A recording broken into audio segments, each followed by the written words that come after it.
హైదరాబాద్లోని ఎంపీ అరవింద్ ఇంటిపై టీఆర్ఎస్ నేతల దాడికి నిరసనగా వనపర్తి జిల్లాలో బీజేపీ పట్టణ శాఖ ఆధ్వర్యంలో నిరసన చేపట్టారు. టీఆర్ఎస్ నేతలు ప్రజాస్వామ్యాన్ని అపహాస్యం చేస్తున్నారని విమర్శించారు. తెలంగాణను మరో బెంగాల్లా మారుస్తున్నారని మండిపడ్డారు.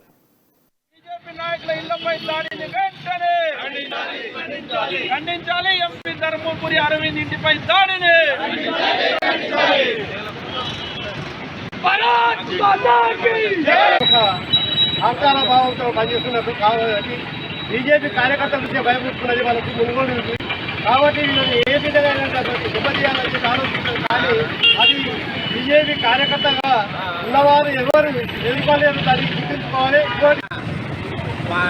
నిజామాబాద్ ఎంపీ ధర్మపురి అరవింద్ గారి ఇంటిపైన దాడిని తీవ్రంగా ఖండిస్తూ భారతీయ జనతా యువ మోర్చా రాష్ట్ర అధ్యక్షులని మా స్టేట్ ఆఫీస్ నుంచి కూడా తీసుకెళ్లడం జరిగింది. నిన్న బీజేపీ ఎంపీ ధర్మపురి అరవింద్ యొక్క ఇంటిపైన టీఆర్ఎస్ గుండాల దాడిని వనపర్తి జిల్లా బీజేపీ శాఖ తీవ్రంగా ఖండిస్తూ ఉన్నది.